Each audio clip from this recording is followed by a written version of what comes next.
안녕하세요. 저는 30대 중반에 평범한 행복을 느끼며 살아가고 있는 여성입니다. 어쩌면 이 채널에 사연을 보내시는 모든 분들이 가장 어렵게 느끼는 일이 평범한 행복이 아닐까 싶습니다. 저 역시도 그랬어요. 어느 한순간의 일로 인해 깊은 수렁에 빠졌던 저는 다시는 이런 평범한 행복을 느끼지 못할 거라고 생각했죠. 그러다 제 생각보다 더 빨리 지금 느끼는 이 행복을 되찾을 수 있었네요.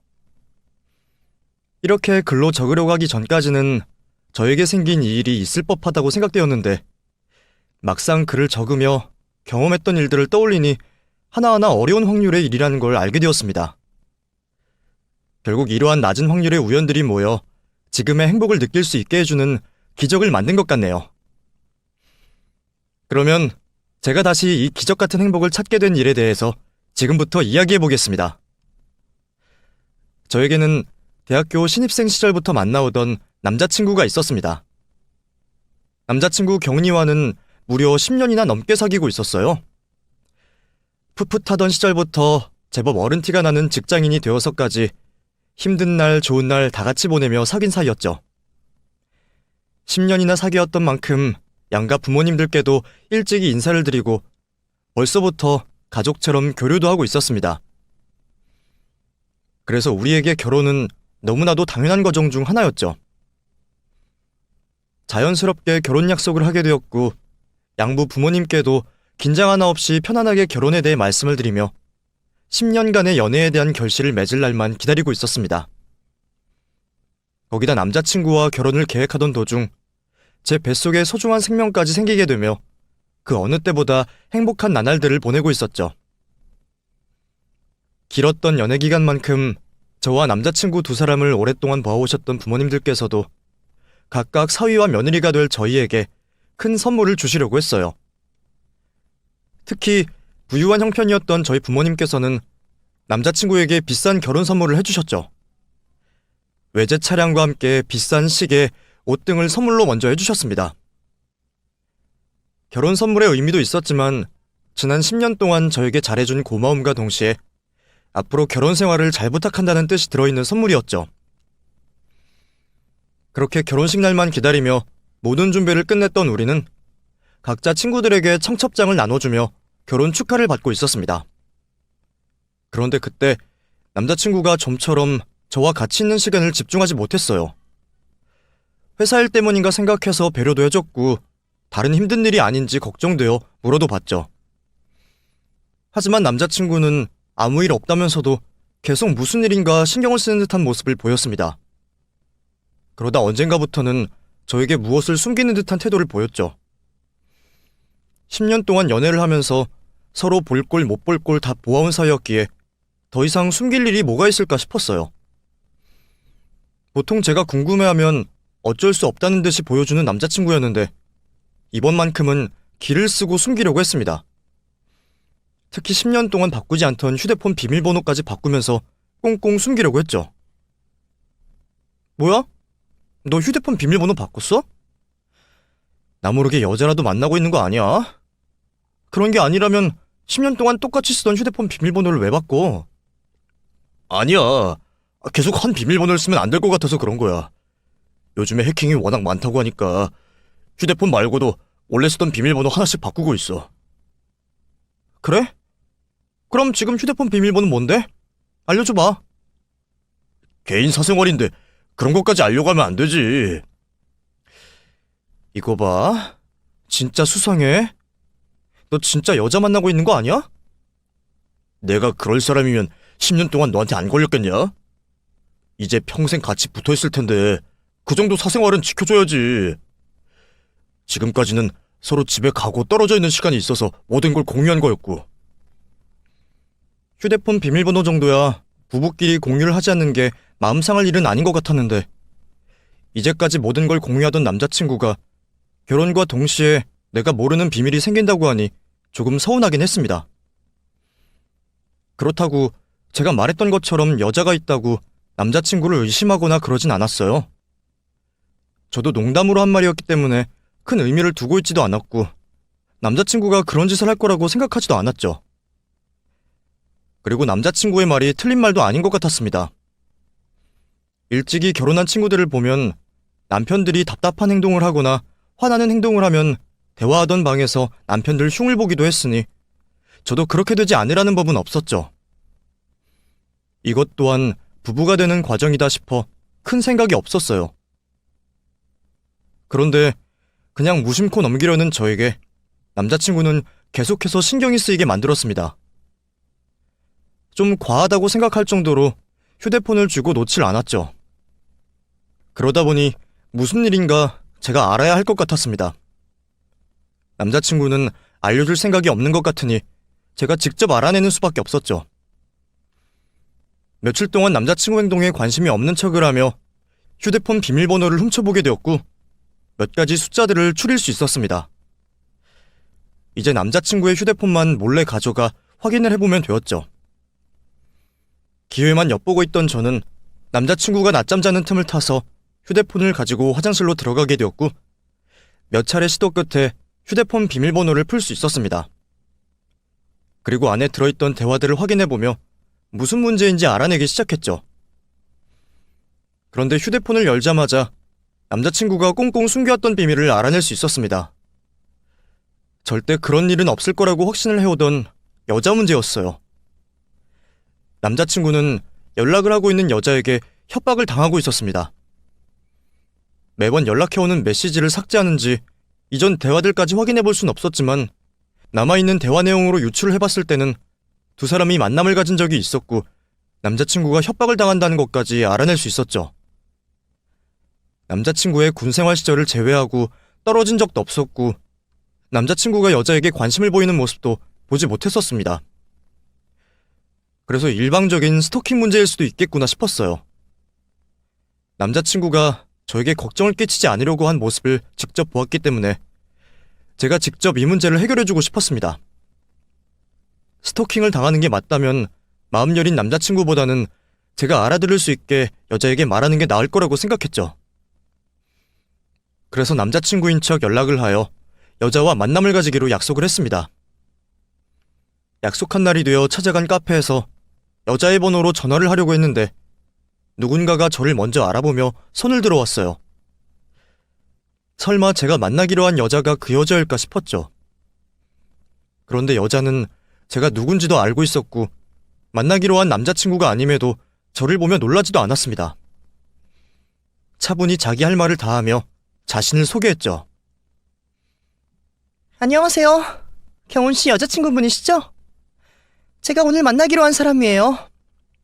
저 김미연이라고 합니다. 안 그래도 제가 먼저 연락을 드릴까 했는데 연락을 주셔서 수고를 덜었어요. 혹시 제가 연락하고 안 나오시면 어쩌나 싶었거든요. 저에 대해 알고 계시다고 하니 좀 당황스럽네요. 사실 저는 그쪽에 대해서 잘 몰라요. 남자친구가 그쪽에게서 연락 오는 걸 숨겨서 어제 휴대폰을 몰래 확인하다 알게 되었거든요. 제가 아는 거라고는 그쪽이 저와 결혼할 남자친구에게 협박성의 연락을 했다는 것밖에 몰라요. 그 외의 것들 제가 알 수 있게 설명해 주시겠어요? 왜 제 남자친구에게 계속 연락을 하는 건지. 처음 보는 자리에서 저에게 시건방진 표정과 태도를 보이는 여자에게 처음부터 예의 차리며 자세를 낮추고 싶지 않았습니다. 그래서 저도 강한 어조로 말을 했죠. 그런데 여자는 제가 믿을 수 없는 이야기를 해왔습니다. 협박이요? 경훈씨가 직접 그렇게 말해요? 협박은 그쪽이 마음대로 판단한 거겠죠. 저는 경훈씨에게 빨리 결정 내리라고 말한 것뿐이에요. 저와 그쪽 두 사람 중에 결혼할 사람을. 뭐라고요? 지금 무슨 소리 하는 거예요? 당신, 내가 경훈씨와 결혼할 사람이라는 거 몰라? 나랑 경훈씨 서로 부모님께 인사도 드렸고 결혼 날짜도 다 잡아놨어요. 주변 사람들한테 청첩장까지 돌린 마당에 두 사람 중에 선택을 하라니 혼자서 착각을 해도 정도가 있죠. 지금 무슨 헛소리를 하는 거예요? 그쪽이 경훈씨에 대해서 다 알고 있다고 생각하나 본데 나 경훈씨와 최근까지 만남 가졌던 사람이에요. 못 믿겠으면 여기 제 휴대폰 속의 사진들 보고 판단해보시던가요? 여자는 화를 내고 있는 저에게 자신의 휴대폰을 내밀었습니다. 그 휴대폰 속에는 어떻게 된 일인지 여자의 말처럼 남자친구의 모습이 여자와 함께 찍혀져 있었죠. 그 사진들 중에는 알몸으로 여자와 함께 자고 있는 남자친구의 사진도 있었습니다. 순간 여자의 말이 사실일 수도 있다는 생각에 몸이 떨려오기 시작했어요. 그러면서 여자의 말이 사실이라고 해도 남자친구의 말을 들어봐야 한다고 생각했고, 또 여자를 남자친구에게서 떼어내는 게 먼저라고 생각이 들었죠. 그래서 이걸로 뭐 어쩌라고요? 이런다고 남자친구와 제가 헤어질 거라고 생각해요? 이미 결혼 예정이 다 되어 있고 그 사람과 저 사이에 소중한 아이도 생겼어요. 무슨 생각인지 모르겠지만 괜히 분란 일으키지 말고 우리 두 사람 놔둬요. 아, 아이 축하해요. 그런데 이걸 어떻게 해요? 나도 경훈 씨 아이를 가졌는데. 자, 여기. 같은 산모다 보니 한눈에 보면 아시겠네요. 이 사진이 뭔지. 여자는 저에게 초음파 사진을 건넸습니다.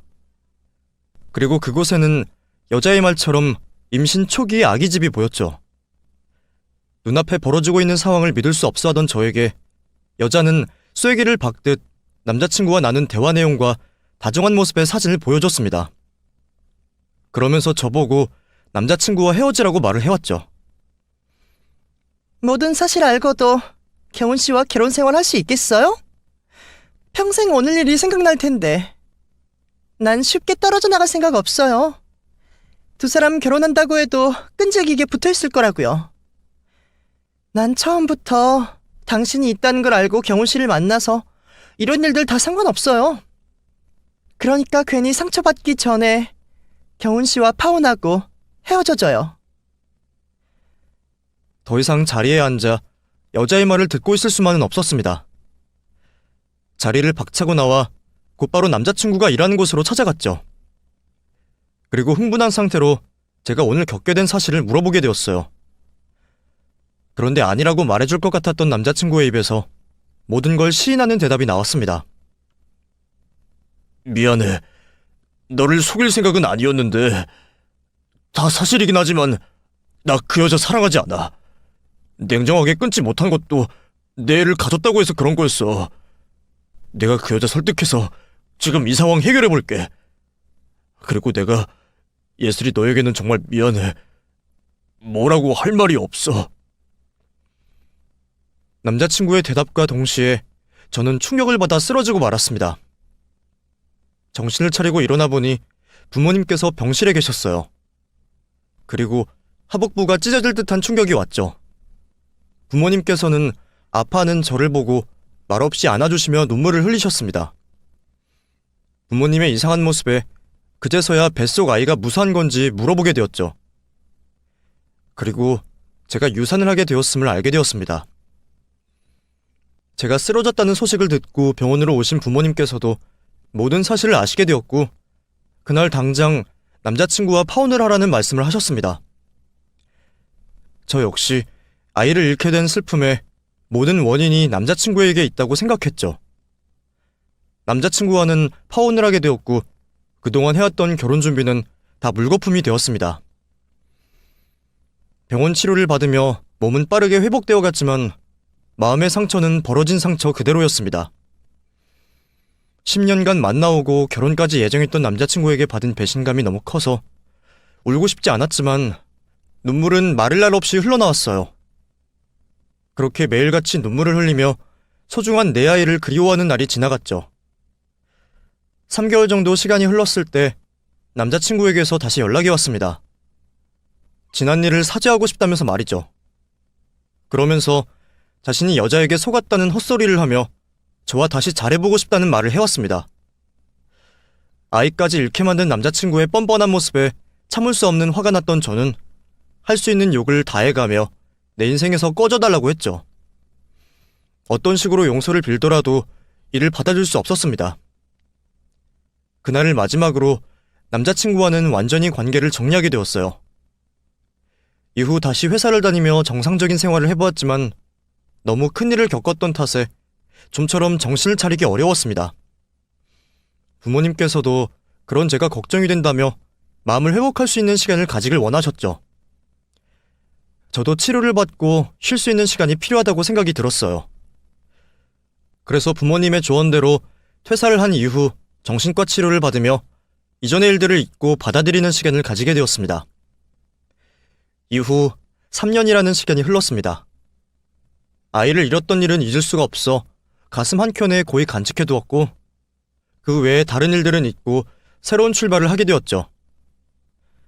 휴식을 가지는 동안 다양하고 많은 종류의 책을 읽을 수 있었던 저는 다시 회사에 취직을 하지 않고 작은 독립서점을 운영하며 사람들 각각 마음속에 가지고 있는 여러 감정에 도움이 되는 책들을 소개하는 일을 하게 되었어요. 가게의 외관을 보고 찾아와 주시는 손님들은 많았지만 구매까지 이어지는 손님은 몇 없어 단골들과 가깝게 어울리며 마음속 마저 남은 상처를 치유하고 있었죠. 서점을 찾는 단골 손님들 대부분이 책을 읽고 난 뒤 서로의 생각을 이야기하는 걸 좋아하시는 편이라 책에 관해서 이야기도 하고 서로의 일상이나 고민거리도 공유를 했는데 유독 한 단골 손님만 말없이 가게를 찾아 책만 사고 가시곤 했습니다. 사람들 저마다 성격이 다르니 저도 이를 배려해서 다른 질문 없이 그 남자 손님께서 조용히 책을 고를 수 있게 간섭하지 않고 있었죠. 그런데 어느 날 평소와 같이 서점을 들린 남자 손님께서 자리에 가만히 서서 한참 동안 멍하니 있는 겁니다. 무슨 문제라도 있나 싶었던 저는 손님께 다가갔는데 남자 손님은 제가 바로 옆으로 다가갈 때까지 정신을 차리지 못했어요. 제가 작게 헛기침을 하자 그제서야 정신을 차렸죠. 그리곤 저에게 이전까지 말하지 않던 책 추천을 해달라고 부탁했습니다. 평소와 다른 모습의 남자 손님이 걱정되었어요. 아마 얼마 전까지 저에게도 매일 보였던 모습이었기 때문에 더 신경이 쓰였는지도 모르겠습니다. 저 역시 어느 순간 초점을 잃은 채 멍한 시간을 보낸 적 많았기 때문에 그 손님 역시 무슨 일인진 몰라도 힘든 일을 겪고 있다는 걸 알 수가 있었죠. 그래서 제가 개인적으로 가지고 있는 책이 도움이 될까 싶어 이야기를 하고 책을 빌려주게 되었어요. 그날 그 일을 계기로 서점을 찾는 남자 손님과는 종종 대화를 나눌 수 있었고 다른 단골 손님들처럼 일상 이야기를 하는 사이가 되어갔습니다. 그 남자분의 이름은 준형 씨였어요. 준형 씨는 서점 가까이에 있는 건물에서 변호사 일을 하고 있었죠. 결혼도 하고 아이도 있다고 했습니다. 누가 보더라도 걱정 하나 없어 보이는 삶을 살고 있는 준형 씨였지만 고르는 책은 항상 어려운 상황에서 새로운 출발을 시작하거나 가족 간 문제 해결을 찾는 책을 찾고 있었죠. 처음에는 단순히 책을 고르는 취향일 거라고 생각했는데 항상 어두운 표정을 하고 있는 준형 씨를 보며 사람들에게 말하지 못하는 문제가 있는구나 싶었죠. 책으로 하게 되는 간접 경험으로 충분히 위로를 받을 수 있다는 걸 몸소 체험했던 저는 걱정스러운 준형 씨에게 도움이 될 만한 책들을 소개해줬어요. 준형 씨에게 도움이 될 만한 책이라면 직접 찾아봤고 우리 서점에 들어오지 않는 책들도 추천해주었죠. 제가 신경을 써준 모습에 우리 두 사람 사이가 조금 더 가까워졌다고 생각했는지 준형 씨는 자신이 처한 상황과 가지고 있는 고민을 저에게 조금씩 말해주었습니다. 오늘은 전혀 다른 주제 책을 고르셨네요. 이전까지 문제되셨던 게 해결되셨나봐요. 아니요. 그냥 분위기 전환하면 나을까 싶어서요. 매일 마주치는 고민인데 해결될 리가 없죠. 네? 제가 가진 고민 아내이거든요. 이혼 소송하려는데 쉽지가 않네요. 변호사인 놈이 소송 가지고 쉽지 않다고 하는 게 좀 우습죠. 부부 둘만 있으면 진작에 해결되었을 일인데 중간에 아이가 있으니 이게 생각처럼 쉽지가 않네요. 이혼 소송이라니 의외였어요. 어떻게 된 일인지 궁금하긴 했지만 부부 사이의 일이니 더 물어봐서는 안 된다고 생각했죠. 그런데 준영 씨가 먼저 저에게 자신의 고민 상담을 해왔습니다. 제가 말할 곳이 없어서 그러는데 예슬 씨한테 고민 좀 털어놔도 될까요? 듣고 안 해줘도 되고 할 일 있으면 하셔도 돼요. 그냥 어딘가에는 말을 해야 하는데 가정사이기도 하고 또 변호사라는 놈이 이런 일로 고민을 하고 있으니 우습게 보일까봐 누구한테도 말을 못해서요. 사실 저도 평범한 사람인데 직업이 변호사라는 이유만으로 사생활이든 사회생활이든 완벽한 모습을 보여줘야 해서 이런 말하기가 힘들어요. 그래서 지인들에게 말도 못하고 지금까지 책에서 위안을 얻고 해결할 방법을 찾고 있었어요. 그런데 예슬 씨에게는 말을 할 수 있을 것 같아서요. 들어주기만 하라는 준영 씨의 부탁이 어려운 일도 아니었으니 당연히 승낙을 했죠. 그렇게 어떤 이유에서 준영 씨가 힘들어하고 있는지 알게 되었습니다. 준영 씨는 자신이 살고 있는 아내에게 속아서 결혼을 한 것 같다고 했어요. 결혼 전까지만 해도 자신에게 무척이나 잘해주던 아내가 결혼을 하고 난 뒤로 한순간에 변했다고 했죠. 혼인신고를 하고 얼마 지나지 않아 연애 때 모습은 온데간데 없어졌다고 했습니다. 조금씩 늘어가던 사치는 더는 지켜볼 수만은 없을 정도로 늘어갔고 아내의 처가 식구들의 생계까지 도움을 주고 있다고 했죠. 연애 때는 도시락까지 손수 챙겨주던 아내가 결혼 후 매번 배달음식과 냉동요리로 모든 걸 대신한다고 했습니다. 결혼 초 이혼을 생각했지만 혼전 임신으로 생긴 아이 때문에 그 결정을 쉽게 할 수 없었다고 해요. 결국 참다 못해 한 집안의 안주인으로서 최악의 모습을 보여주는 아내와 이혼을 하려고 했지만 아이를 인진 삼아 이혼을 못한다며 버티고 있다 말했습니다. 이혼을 할 수 있는 방법이 딱 하나 있는데 정말 말도 안 되는 돈을 아내에게 위자료 명목으로 주는 거라고 했죠. 결국 아이를 위해서라도 아내와 잘 지내보려 했지만 자신이 아무리 노력을 하려고 한들 나아지는 모습이 없다고 했습니다. 아내와 더는 안 될 것 같아 아내에게 이혼 의사를 밝히고 최대한 원활하게 이혼할 수 있는 방법을 찾아보고 있지만 아이 문제로 인해 많이 복잡하다고 했어요. 준영 씨의 이야기를 들어보니 결혼을 하고도 사는 게 쉽지 않다는 걸 느꼈습니다. 그리고 혼자서 어떻게든 잘해보려 노력을 해보고 있는 준영 씨가 안쓰럽게 느껴졌어요. 그날 이후 준영 씨가 서점에 올 때면 한 번이라도 더 좋은 말을 해주었고 신경을 써주게 되었죠. 그러다 보니 서로 농담도 주고받고 다른 사람들과도 같이 어울리는 사이가 되어 있었습니다. 그러면서 준영 씨가 힘을 잃지 않게 위로를 해주며 힘을 내라 응원도 하고 있었죠. 하지만 이번에도 아내가 아이를 데리고 인지를 삼아 이혼을 거부한 탓인지 준영 씨의 안색은 날이 갈수록 좋아지지 않았고 평소 가지고 있는 생각도 안 좋은 쪽으로 흘러갔어요. 이런 상황에 제가 하는 어떤 말이 위로가 될까 싶었고 제 인생의 최악의 순간을 견뎌냈던 이야기를 준영 씨에게 해주게 되었죠. 준영 씨에게 도움이 되었으면 한 말이었지만 결국 제가 울음을 터뜨리며 끝나게 되었지만요. 그런데 그날 이후 서로의 치부를 알게 되었던 우리는 점점 더 가까워지게 되었습니다. 그리고 더 이상 가까워지면 안 된다는 것도 깨닫게 되었죠. 그러려고 하지 않았지만 자연스럽게 준영 씨에게 향하는 마음은 날이 갈수록 서로를 더 자세히 알게 되어갈수록 커져만 갔습니다. 하지만 준영 씨는 아직 아내가 있는 유부남이었어요. 유부남이란 이유 하나만으로도 제가 준영 씨에게 마음을 품어서는 안 된다는 걸 알고 있었습니다.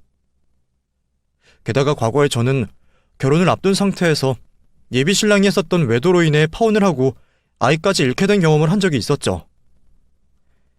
이미 아내에게 마음이 떠난 준영 씨와 결혼을 앞두고 있었던 전 남자친구의 상황이 다르다곤 하지만 어찌되었건 아직은 유부남인 남자에게 마음을 품고 주어서도 안 된다고 생각했죠. 그래서 준영 씨에게 하는 행동 하나, 말하는 단어 하나 조심히 쓰며 준영 씨에게 향하는 마음을 접으려고 했어요. 조심했던 사람은 저뿐만이 아니었습니다. 준영 씨 역시 저만큼이나 자신의 행동을 조심히 하려고 했어요. 그런 모습을 보며 준영 씨 또한 저에게 마음이 있다는 걸 알아차렸지만 그럴수록 저는 더 조심을 하려고 또 마음을 끊어내보려고 했죠. 그러다 실수를 하게 된 일이 생기게 되었습니다. 서점을 닫는 시간이 다 되어 정리를 하고 있던 중이었어요. 그때 누군가가 잠겨있는 서점 문을 두들겨 왔죠. 이 시간에 서점에는 무슨 일인가 싶어서 밖을 나갔는데 준영 씨가 살짝 취기 오른 모습으로 서 있었습니다. 준영 씨? 이 시간에 여긴 어쩐 일이세요? 혹시나 해서 왔는데 아직 예슬 씨가 계셨네요. 내가 좀 많이 힘들어서 이렇게 찾아왔어요. 아시다시피 내가 예슬 씨 외에 내 이야기를 말해줄 수 있는 사람이 누가 있겠습니까? 내가 여기 있는 책 전부 다 살 테니 오늘 제발 거절 말고 내 고민 좀 들어봐줘요. 네? 한눈에 봐도 아내와 이혼 관련된 일로 힘이 들어 술을 마신 것 같았습니다. 처음에는 술을 깬 이후 맑은 정신에 이성적으로 생각을 하며 가지고 있는 고민을 이야기해보자고 했지만 준영 씨는 말을 듣지 않았어요. 제가 거절을 한다면 자기 혼자서라도 주절거리며 말하겠다며 취한 발걸음을 옮기려고 했죠. 혼자 보내기 걱정이 되었던 저는 어쩔 수 없이 준영 씨 고민을 들어주게 되었습니다. 가정을 파탄내는 아내로 인해 하루하루 목이 조여오는 것 같은 삶을 살면서도 아이를 인질 삼아 협박하는 아내 때문에 결혼을 끝내지 못한다며 준영 씨는 유독 그날 더 많이 힘들어했어요. 저도 준영 씨를 위로해주며 한두 마디씩 하게 되었고 제 과거사가 준영 씨 이야기와 겹쳐 보이게 되며 과몰입을 하게 되었고 결국 우리 두 사람 모두 과음을 하게 되었죠. 그러곤 필름이 끊기게 되었습니다.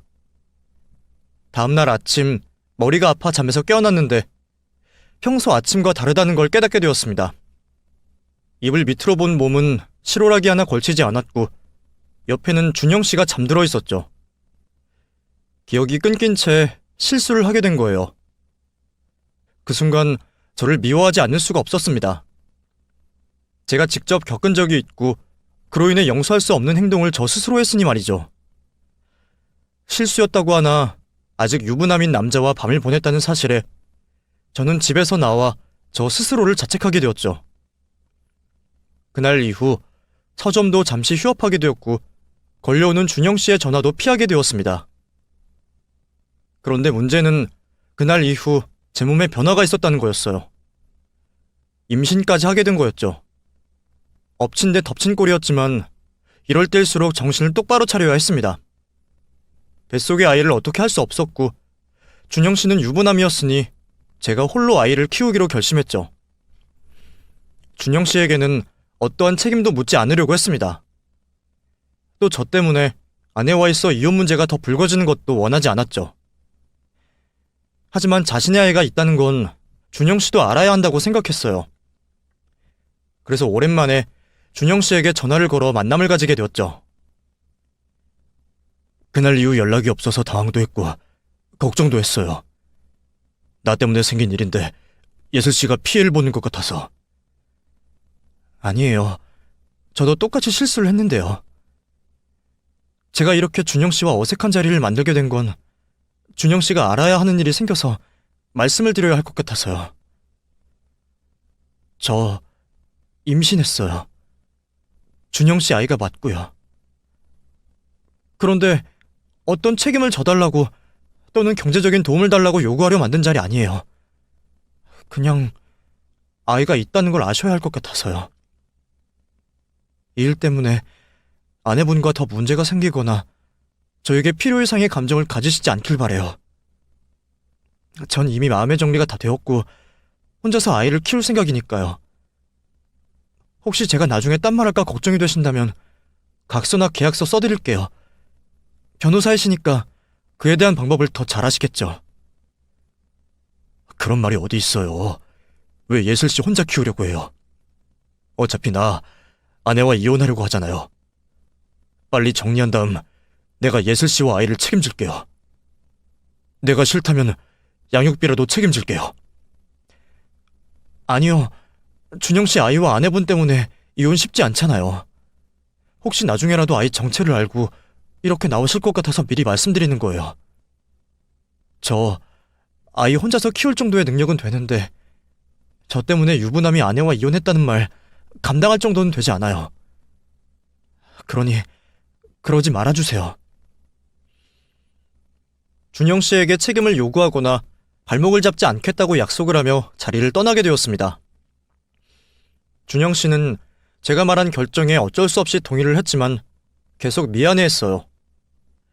그리고 지금의 아내와 이혼을 하게 된다면 꼭 저와 아이를 찾아가겠다며 약속을 하겠다고 말했죠. 사실 그 말에 조금의 기대도 하지 않았습니다. 다른 무엇보다 제가 잘못을 저지른 행동에 대해 나 스스로 책임져야 한다고 생각을 했기 때문이었죠. 그런데 그 일이 있고 난 이후 어떻게 알아낸 건지 자신을 준영 씨의 본처라고 밝힌 여성이 저희 집을 찾아와 소리를 고래고래 지르며 문을 두들겼습니다. 실수였다고 하나 제가 저지른 잘못은 저 스스로도 알고 있었습니다. 그래서 아내분이 잘못을 구하길 바란다면 진심으로 사죄를 하려고 했고 금전적인 손해배상을 원한다면 그것 또한 들어주려고 했어요. 그리고 아이를 문제 삼아 준영 씨에게 접근하지 말라고 한다면 그에 관한 약속할 의향이 있었습니다. 그렇게 준영 씨 아내분께는 죄송한 마음을 갖고 문을 열어주게 되었죠. 화가 잔뜩 났던 준영 씨의 아내는 문이 열리자마자 저에게 삿대질을 하며 쏘아붙이기 시작했습니다. 네가 내 남편 애 가진 년이야? 너 할 짓이 그렇게 없니? 어디서 유부남을 꼬시고 당겨? 정말 죄송합니다. 실수라고 하나 제가 아내분께 큰 상처 드린 데에 반성하고 있어요.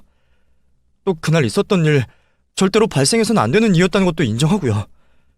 진심 어린 사죄를 원하신다면 원하시는 대로 실행하겠습니다. 그리고 고소를 하신다면 제가 저지른 죄를 달게 받겠어요. 혹시 다른 식의 보상을 바라신다면 보상하도록 하겠습니다. 정말 죄송합니다. 내가 미리 올 줄 알았나 보지? 아주 만반의 준비를 다 했네? 야, 이게 너가 생각하는 것처럼 간단하게 끝난 일 같아? 너 돈 좀 있어서 대충 일 조용하게 끝내고 싶은 것 같은데 나 절대 조용히 못 끝내, 알아? 그리고 너지? 너가 이전부터 우리 남편 꼬드겨서 이혼하자고 만든 거지? 너 때문에 내가 얼마나 힘든 줄 알아? 아니에요. 남편분 최근에 알게 되었어요. 이혼 관련해서는 저와 상관없다고요. 그리고 이 아이를 가지고 두 분 사이에 문제나 발목 잡으려고 생각한 적 없습니다. 원하신다면 각서라도 적어드릴게요. 제가 저지른 잘못은 다 인정할 수 있었지만 안 한 것까지 덤터기를 쓸 수 없었습니다. 그래서 이전까지 고개만 푹 숙이고 있던 저는 아니라고 손사래를 치며 아내분의 얼굴을 보게 되었죠. 그런데 준영 씨의 아내라고 하는 여자의 얼굴이 제가 아는 사람의 얼굴이었습니다. 딱 한 번밖에 만나지 않았지만 지금까지 잊혀지지 않는 그 얼굴이었죠. 그 여자는 과거 남자친구와 파혼을 하게 된 원인이자 제가 아이를 유산하게 만든 그 여자였어요. 순간 너무 놀라 소리를 지를 뻔했습니다. 평생 보고 싶지도 않았고 마주칠 일도 없을 거라고 생각했던 여자가 제 집에 들어와 저에게 고래고래 소리를 지르고 있었으니까요. 제가 너무 놀라 여자의 얼굴을 멍하니 쳐다보고만 있자 여자는 넋이 나간 저를 보고 이상해했습니다. 하지만 이내 제가 수작을 부린다고 생각하며 다시 쏟아붙이기 시작했죠. 뭐야? 이번에 또 무슨 개수작인데? 저기요. 아까는 잘못했다고 대역죄인인 척 하더니 그게 안 통하니까 이제는 정신 나간 척 연기하는 거예요? 내가 이러면 가엾다고 생각할 것 같아. 너 어떻게 할 거야? 너 때문에 파탄난 우리 가정 어떻게 책임질 거냐고! 그때는 여자가 무슨 말을 하든 귀에 들려오지 않았습니다. 그것보다 도대체 이 여자와 내가 무슨 악연이기에 이렇게 서로에게 한 번씩 해서는 안 될 행동들을 하는 건가 싶었죠. 여자와 엮인 기구한 운명에 어이없어하고 있을 때 여자도 계속 쳐다보는 제 얼굴을 보며 무엇인가 생각이 난 듯 보였어요. 당신 돈 좀 있는 거라면 아주 많이 준비해야 할 거야. 그래야 지금처럼 얼굴 들고 다니지. 내가 얼마나 지독한 년인데. 근데 사람 말을 좀 하면 대꾸 좀 하지? 아까는 말 잘도 하더니 왜 좀 전부터 말이 없어? 그리고 당신 나 오늘 말고 본 적 없어? 왜 이렇게 낯이 익지? 당신 혹시 우리 집도 드나들었던 거 아니야? 여자 역시 저를 본 기억이 조금씩 떠오르는지 저를 어디선가 본 것 같다며 물어왔어요. 저는 여자가 저를 완전히 기억해내기 전에 그만 자리를 끝내려고 했습니다. 그래서 조금 전에 말했던 사죄와 보상을 해주겠다고 다시 한번 말하게 되었죠. 하지만 여자는 제가 이 문제를 급히 마무리하려고 한다며 오해를 했어요. 그러다 결국 저를 기억해냈습니다. 정말 죄송한데 제가 급한 일이 있어서요. 제가 잘못한 일에는 꼭 책임지겠습니다. 아까 말한 것처럼 피해를 끼친 만큼 사죄드리겠고 피해 보상도 원하시는 대로 해드릴게요. 내가 당신 말을 어떻게 믿어? 남의 남편과 잠까지 자고 사고까지 치는 사람을. 여기 이 자리에서 각서를 쓰던가 아니면 당장 내 통장에 돈이라도 넣어주던가. 나 그전까지는 한 발자국도 여기서 못 나가. 알아? 혹시나 해서 하는 말인데 지금 내 앞에서만 보상하겠다, 사죄하겠다 말해놓고 야반도주에서 입 싹 닦을 생각이면 꿈도 꾸지 마. 내가 당신 이렇게 똑똑히 보고 기억을 하고 있으니까. 당신이 왜 여기 있지? 잠깐만, 당신 그 여자 맞지? 당신 예전에 나랑 카페에서 내가 오늘 미리 잡아둔 약속이 있는 걸 깜빡했네. 나중에 내가 다시 연락할 테니 오늘 말한 보상과 사과 준비해놔요. 알겠죠? 여자는 저를 알아보고는 횡설수설하며 말을 이어가지 못했습니다. 그러더니 선약이 있다는 핑계를 대고는 급히 자리를 떠났죠. 여자 역시 저만큼이나 많이 당황한 듯 보였어요. 하기야 어느 누가 불편할 수밖에 없는 사람과의 만남을 연속적으로 가지고 싶겠습니까? 여자가 집을 황급히 떠나간 이후 저는 여자와 계속되는 악연과 제 실수로 인해 꼬여버린 인생으로 인해 머리를 아파하고 있었죠. 어떤 생각도 하고 싶지 않았는데 가만히 눈을 감고 있으면 계속 여자의 얼굴이 떠오르며 단 한시도 생각을 멈출 수가 없었습니다. 그런데 그때 무엇인가 이상한 점을 깨달았어요.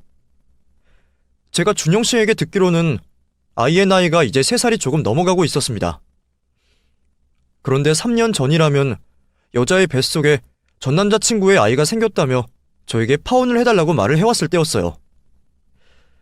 여자가 전 남자친구와 헤어진 후 또는 전에 임신을 했다고 계산을 해보아도 지금 준영 씨 아이가 있다는 건 말이 되지 않았습니다. 이 일에 대해서 좀 더 확인을 해봐야 한다고 생각했어요. 그래서 준영 씨에게 전화를 하여 아이의 생위를 확인하게 되었고 동시에 전 남자친구의 연락처를 수소문하여 전화를 걸게 되었죠. 저에게 용서를 구했던 날 이후 전 남자친구와는 연락을 처음으로 해보는 거라 어색한 분위기만 흘렀습니다.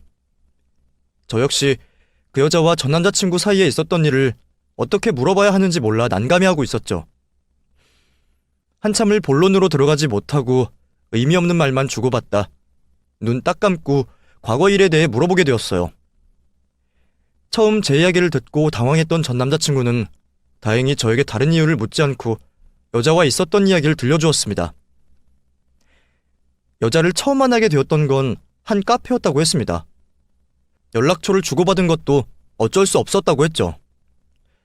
카페에서 친구들과 있던 도중 주차장에서 접촉사고를 일으켰다는 여자의 연락을 받게 되면서 그날부터 사고 관련으로 연락을 하게 되었다고 하네요. 당시 저와 사귀고 있고 미래를 약속한 상황이었기 때문에 관심을 보이며 연락을 해오는 여자를 적당히 무시를 했다고 해요. 결혼할 사람이 있다는 걸 은연중에 확인시켜주면서 말이죠. 그런데 여자가 자신에게 관심이 없다고 말을 해왔다고 합니다. 관심이 있었던 건 그 자리에 같이 있었던 경훈이의 친구라면서 말이죠. 그 말에 경훈이는 괜한 오해를 한 것 같아 머쓱해하면서 안심을 했다고 합니다. 그리고 자신의 친구와 잘 될 수 있게 밀어주기로 했고요. 자신이 괜한 오해를 한 것에 대해 여자에게 미안했던 경훈이는 친구에 대해 이야기를 듣고 싶어 한다며 자신을 부른 여자와 만남을 가지게 되었다고 했죠. 그날 이후 여자는 그 친구와 연애가 잘 안 되는 척을 하며 수시로 경훈이를 불렀다고 했습니다. 그렇게 경훈이 경계심을 무너뜨린 여자는 일부러 술에 취한 척 행동을 했고 남자친구를 유혹했다고 했죠. 결국에 그 유혹에 넘어간 사람은 경훈이었지만 말이죠. 그날 이후 저 모르게 만남을 가지게 되었다고 합니다. 저와 결혼 전까지만 즐기려고 생각을 했다고 하네요. 그런데 실수를 하게 된 것인지 여자가 자신에게 초음파 사진을 보여주며 아이를 가졌다고 말을 했다고 했어요. 그러면서 협박을 해왔다고 했습니다. 여잔 이미 경훈이와 관계를 맺게 되었을 때부터 저의 존재를 알고 있었기 때문에 아무런 상관이 없지만 여자의 존재를 몰랐던 제가 이 사실을 알게 된다면 파혼을 하지 않겠냐며 자신과 결혼을 하자고 말했다고 하네요. 여자와 결혼을 생각도 하지 않고 있었던 경훈이었기에 고민을 하게 되었다고 합니다. 그 당시 저 역시도 임신을 한 상태였으니 말이죠. 여자는 경훈이가 자신의 협박에도 빨리 결정을 내리지 않고 고민을 하자 저를 찾아가 만나려고 했는데 때마침 제가 먼저 전화를 준 거였어요. 그런 뒤는 앞서 설명한 내용대로 되었고요. 저와 파혼을 하게 된 경훈이는 결국 여자와 결혼 준비를 하게 되었다고 합니다. 아들의 행동을 이해할 수 없었던 경훈이네 부모님께서는 여자를 며느리로 받을 수 없다며 만남조차 거부하셨고 어쩔 수 없이 여자와 단둘이 결혼식 준비를 하게 되었다고 했죠. 그런데 결혼식 준비를 하면서 다시 또 문제가 생겼다고 했습니다. 경훈이의 배경이나 경제적 상황을 보고 여자가 실망을 하게 된 거죠. 사실 여자는 저희 부모님께서 결혼 예물로 선물한 외제 차량과 시계 등을 보며 경훈이의 재산이 상당할 거라고 오해를 한 거였어요. 결혼 준비를 하면서도 경훈이가 부모님과 다툼을 벌이게 되면서 먼저 집안 형편을 파악할 수 없게 되었고요. 뒤늦게 알게 된 경훈이 형편을 보고는 갑자기 파혼을 요구했다고 합니다. 단순히 경제적인 이유로 파혼을 할 수 없다고 생각한 경훈이는 여자의 뱃속 아이를 가지고 설득을 해보려고 했지만 여자 측에서 모든 게 돈 때문에 벌인 사기극이었다면서 책임지지 않아도 된다고 말을 해왔다고 하네요. 그리곤 연락처를 바꾸며 경훈이 곁을 떠났다고 했죠. 그 후 경훈이는 저에게 찾아와 잘못을 구하고 다시 시작해보고자 했던 거였고요. 경훈이에게 여자가 임신을 하지 않았던 걸 확인해봤었냐는 물음을 했지만 그때는 차마 그럴 정신이 없었다고 했습니다. 그런데 설마 임신을 한 여자가 아이를 키울 돈을 요구하지도 않고 책임지겠다는 남자도 싫다고 하겠냐며 당연히 거짓말이라고 생각을 했다고 했죠. 그 이야기를 듣고 난 이후 확실히 문제가 있는 여자라는 걸 알게 되었습니다. 경훈이에게 임신을 하게 되었다고 한 날과 준영 씨의 아들이 출산한 날이 딱 임신 기간과 일치를 했거든요. 당장 준영 씨의 친자라고 생각했던 아이부터 의심해야 할 상황이었습니다. 곧바로 준영 씨에게 전화를 걸었죠. 예슬 씨, 미안해요. 아내가 거기로 찾아갔죠. 저도 지금 알게 되었어요. 제 휴대폰을 볼 거라고는 생각을 못해서 제가 안일하게 행동해서 예슬 씨 그런 일 겪게 만들었네요. 정말 미안해요. 그 사람한테 많이 당했어요? 지금 그게 중요한 게 아니에요. 저기 준영 씨, 내가 하는 말 잘 들어요. 내가 아내분을 어떤 계기로 알고 있는데 이것 때문에 확인을 해봐야 할 것 같아요. 이유는 나중에 설명해 줄 테니 우선 친자 검사에 필요한 것들이 있어요. 모근이 있는 모발, 입안 구강세포 등등 인터넷에 찾아보면 나오니 이것들 준비해서 친자 검사 받아봐요. 지금까지 아내라는 사람이 준영 씨 속여왔을 수도 있으니. 제가 하는 말에 준영 씨도 대충은 무슨 일 때문인지 눈치를 챈 듯한 목소리였습니다. 알겠다고 하고는 전화를 끊게 되었죠. 이후 준영 씨에게 친자 검사를 받게 되었다는 짧은 문자를 받을 수 있었습니다. 그 사이 괜히 준영 씨와 연락을 하다 여자에게 걸려 괜한 문제를 만들고 싶지 않았던 저는 검사 결과가 빨리 나오기만을 기다리게 되었죠. 그렇게 기다린 검사 결과 준영 씨의 아이가 친자가 아니라는 검사 결과를 받게 되었습니다. 그 검사 결과를 받고 나서야 준영 씨가 저에게 전화를 걸어왔죠. 오늘 검사 결과가 나왔는데 제 자식이라고 생각했던 민호가 제 아이가 아니라고 합니다. 예슬 씨가 이걸 어떻게 알았던 거예요? 그리고 아내를 알고 있다니요. 아내분 보통 여자 아니에요. 제가 예전에 말했던 결혼하려고 했던 전 남자친구와 바람을 폈던 여자, 바로 그 여자가 준영 씨 아내인 김미연 그 여자였어요. 거기다 준영 씨가 그 여자와 만났던 시기와 전 남자친구와 바람을 폈던 시기가 같아요. 또 계산을 해보니까 제가 전에 말했던 것처럼 저한테 남자친구 아이를 임신했다고 한 시기와 준영 씨 친자라고 생각한 아이의 생일이 딱 맞아떨어지고요. 그러니까 두 사람을 동시에 만나고 있었던 거예요. 제가 직접 전 남자친구에게 연락해봤어요. 그런데 김미연 그 여자가 자신을 떠난 이유가 자신이 부재가 아니라는 걸 알고 난 뒤라고 했어요. 그 여자가 전 남자친구와 준영 씨를 저울질하고 있었던 거라고요. 물론 아이가 누구의 아이인지는 저도 모르고 있었지만 나중에 여자가 검사를 못하게 할 것 같아서 미리 확인을 해본 거고요. 이거면 준영 씨 이혼하는 데 도움 될 거예요. 혹시 필요로 하신다면 제가 전 남자친구 연락처를 드릴게요. 아마 제가 도와달라고 하면 도움을 줄 거고요. 그렇게 준영 씨에게 제가 알고 있는 모든 사실을 알려주고 난 뒤 전 제가 해야 하는 행동은 다 했다고 생각을 했습니다. 저와 전 남자친구, 준영 씨 인생 모두를 꼬아버린 여자를 찾아가 머리를 잡아뜯고 욕을 뱉으며 화풀이 정도는 할 수 있었지만 그런다고 잃어버린 내 인생과 아이를 되찾을 수 있는 것도 아니었으니까요. 또 상황이 이렇게 되어서 그렇지 저 역시 실수였다고 하나 여자가 저질렀던 것과 비슷한 행동을 했었습니다. 제 입장에서 누굴 욕하고 손가락질할 수 없었어요. 그저 준영 씨라도 간악한 여자에게 벗어나 행복한 인생을 살 수 있게 된 걸로 만족을 했죠. 저는 여자가 처벌을 한다면 제가 저지른 잘못을 처벌받은 후 뱃속에 있는 아이와 나름대로의 행복한 삶을 살아가려 마음을 먹고 있었습니다. 그런데 며칠 뒤 뜻밖의 연락을 받게 되었어요. 준영 씨의 연락이었죠. 네, 준영 씨. 그 여자와 이혼은 잘 해결되었어요? 네. 예슬 씨 덕분에 모든 걸 인정하고 끝내기로 했어요. 그리고 혹시나 걱정하고 있을까봐 그러는데 제 아내가 예슬 씨와 저 사이에 있었던 일 문제 삼지 않을 거예요. 제가 이번 일 문제 걸고 넘어가지 않는 대신에 예슬 씨와 있었던 일도 문제 삼지 않기로 약속했거든요.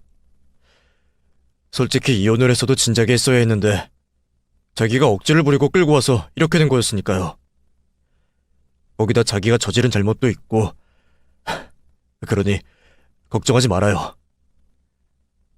잘못한 일이 잘 해결되었다고 하니 무슨 말을 해야 할지 모르겠네요. 신경 써줘서 고마워요.